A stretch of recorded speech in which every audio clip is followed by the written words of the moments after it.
that thing on me. Swear to God, I'll destroy that camera.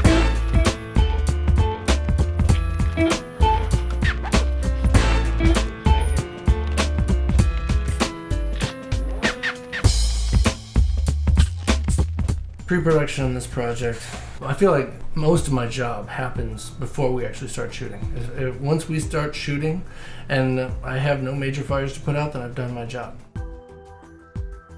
What I do is put together a vision statement or a director's vision statement where, you know, all the major elements are described at a relatively high level. So we started, I probably had about 4 weeks prep on it, and it would have been nice to have another week. I know it sounds crazy for a short film, but this had a lot of locations. It had a lot of, you know, cast, extras. A lot of it was preparing for, you know, a tough 6 days.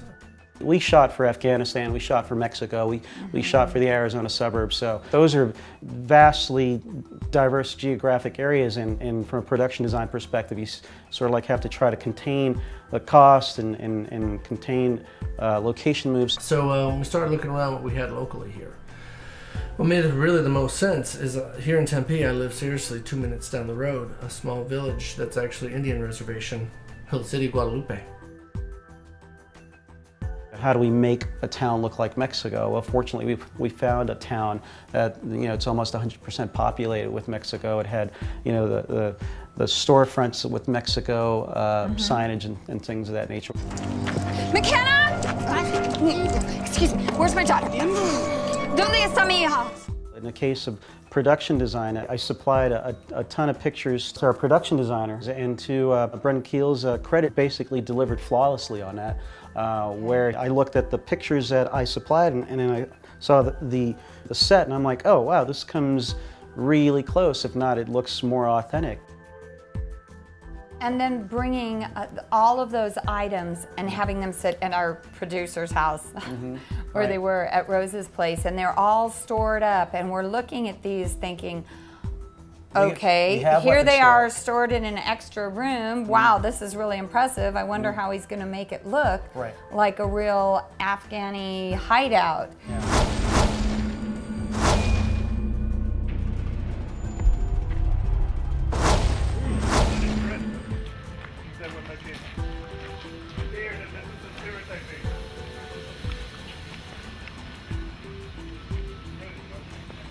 So Miguel, you're talking about positioning a fan out here to keep the smoke. I think so. Right now the smoke is going this way.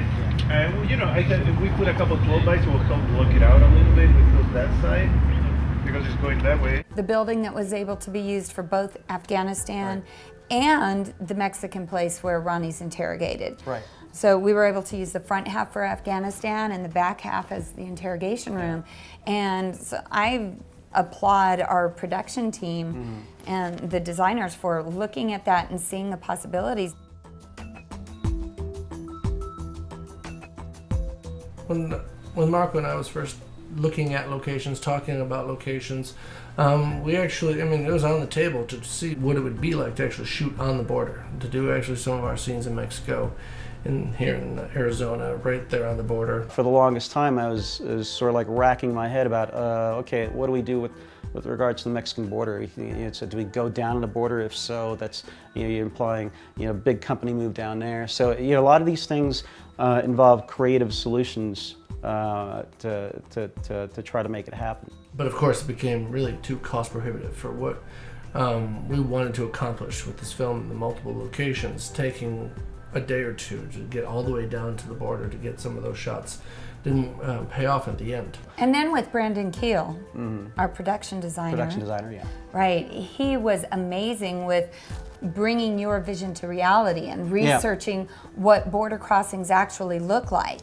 And what Brandon discovered was that there's no standard for Arizona-Mexico border crossings. They're all shapes and sizes, they can look different. So there are a few things in common, a certain number of specific signs that they have in common, and the flags that they have in common, but the way they look in general was very varied. But the only commonality is the signage. And so he brought that in.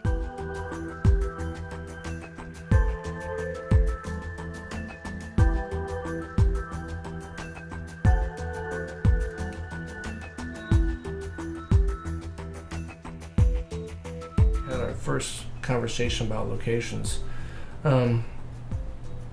immediately I was like, oh, we really got to go to Guadalupe. They got this amazing car wash.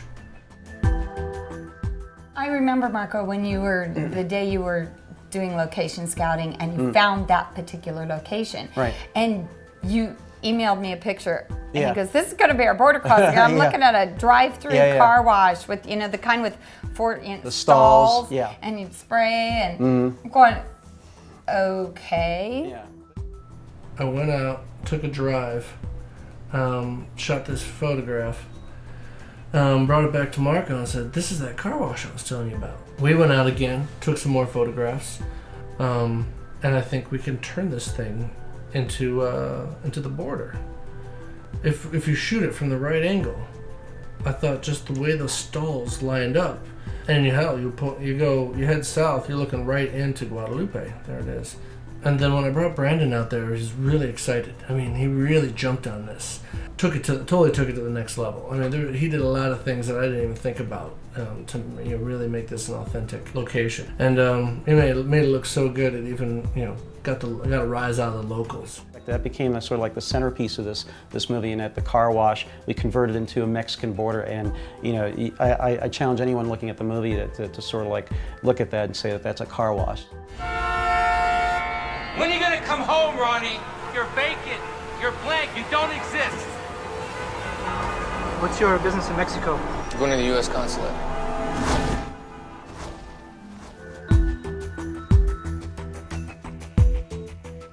We did the production office here in my home. It was the easiest location, centrally located here in Tempe, and it just kind of started to happen. Like, this is where I started to do my pre-work.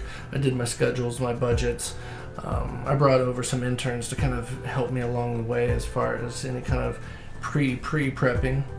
I worked with Marco and Katrina and Jim quite a bit as far as pre-budgets, creating some estimates. But Jim really wanted the experience of shooting a feature film. In a way, like, he really wanted to like kick the tires. This was his first experience and really producing a major motion picture. We really went for the full experience for Jim and for Suncast Entertainment. Other than renting our own office, we decided to stick it out here. It just made the most sense, financially, to go ahead and work out of the home. At the time, I also had an entire spare bedroom to work for art department. I had a full arsenal of weaponry in my house, and people showing up at all times of the day. My dog really dug the experience quite a bit. There were some really cool days. I remember, we had, little stations happening. Art department took one of my tables from my kitchen. They moved over to one corner, and a couple of ADs had put up a craft service white table, and they took another corner. And we got laptops everywhere. I got the director sitting at my island. I got my cinematographer Skyping somebody in South America, in the middle of all this chaos, and my dog sitting on top of camera boxes, out on the back patio. And my office was actually right here where I'm sitting right now, and we had 5 people working around a table, and it was awesome. It was amazing to see how much life we had in this home. And my neighbors never complained. It must have looked like a circus out there. It worked out well. I mean, I think we had something like a month of prepping for this piece, this formal prep time. But then again, there's always this, months and months of prepping, even inside your mind while you're writing a script. You're sort of like considering what's going to be required to make this happen. The point is, you can plan all you want, but it's not until you get on a set or location that all of a sudden you get inspired to sort of like draw from the moment of being on location, or taking ideas from other people. So it's like you have your plan, but then you have to be open to other possibilities. Looks like we're gonna have to do. This is what you tell me you're gonna have to do. Well, that's where we're thinking it might be easier because again, we'd have to look and see if we. It just throws shit into a frame. Yeah. If you were doing like that and something I like think it'll look that. fine because especially if you're It's gonna basically be opening up with that before they come. And the in. smoke, Right, yeah. Just look at Oh, the Maybe not with that hard.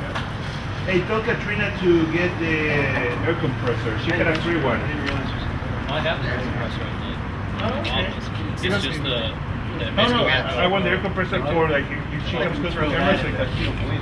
Oh, okay. Like Katrina was like, "Oh, you get me back." I use it on a movie, worked really nicely. Okay, let's get out of here.